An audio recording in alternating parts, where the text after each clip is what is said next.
کبھی ہو، کیونکہ ہم رضا والے ہیں، ہم بریلی والے ہیں، ہم نہ نبی کے اصحاب کو چھوڑتے ہیں نہ نبی کے اہل بیت کو فراموش کرتے ہیں۔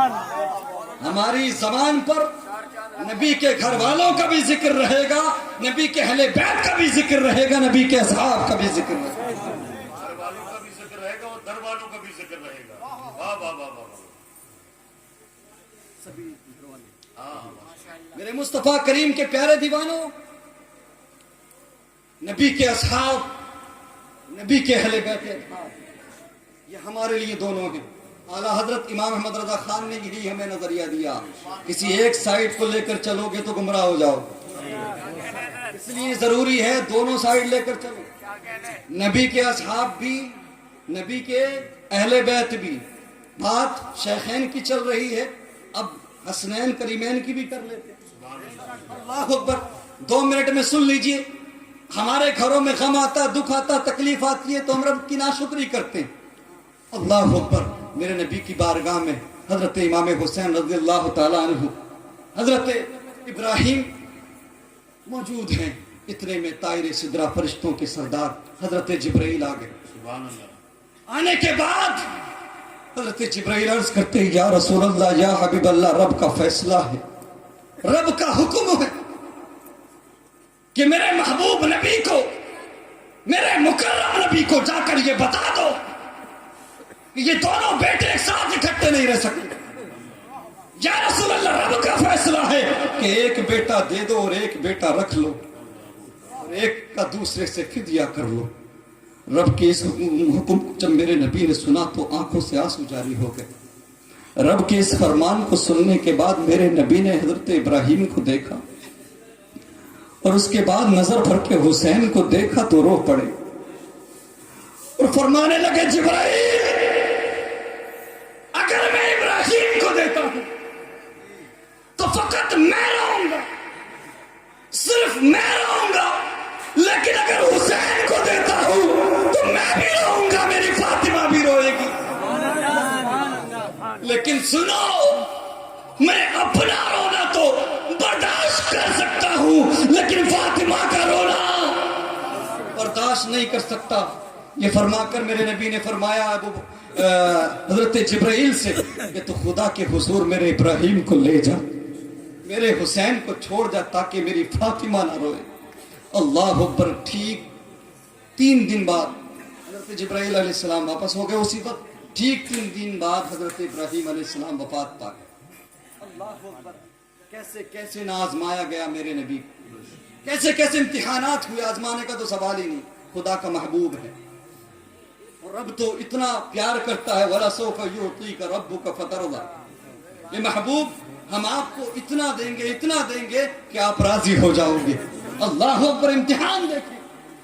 آپ سمجھتے ہوں گے کہ چلو بیٹا چلا گیا، نواسا بچ گیا، نہیں پیارے، اب میرے نبی کی گود میں صرف حسین ہے۔ میرے نبی حضرت ابراہیم کی وصال کے بعد میں اپنے صحابہ کو بلا کر کہتے ہیں، میرے صحابہ سنو، یہ میرا حسین ہے، یہ میرا لاڈلا حسین ہے، میں نے اس کی خاطر اپنے بیٹے ابراہیم کو دے دیا۔ اللہ اکبر، وقت گزرتا جاتا ہے، اللہ اکبر، اتنے میں حضرت ام سلمہ گھر میں داخل ہوئی تو دیکھا کہ میرے نبی کی آنکھوں میں آنسو ہے، چشمان مقدس سے آنسو جاری ہیں۔ اللہ اکبر، محبوب خدا رو رہے ہیں۔ حضرت ام سلمہ عرض کرتی ہیں، یا رسول اللہ، میرے ماں باپ آپ پر قربان ہوں، یا رسول اللہ، آپ کو کس چیز نے رلایا ہے؟ تو حضرت ام سلمہ کی بات کو سن کر میرے نبی فرماتے ہیں، اے ام سلمہ، ابھی میرے پاس جبرائیل آئے تھے اور آ کر کے انہوں نے مجھے بتایا کہ میرے بعد میرے لاڈلے حسین کو قتل کر دیا جائے گا اور اس مقتل حسین کا نام میدان کربلا، میرے حسین کو قتل کر دیا جائے گا، میرے لاڈلے حسین کو شہید کر دیا جائے گا۔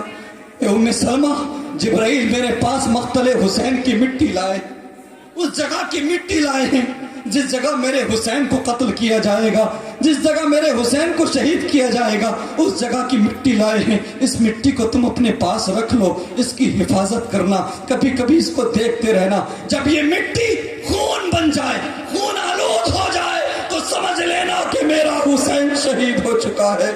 میرا حسین قتل ہو چکا ہے۔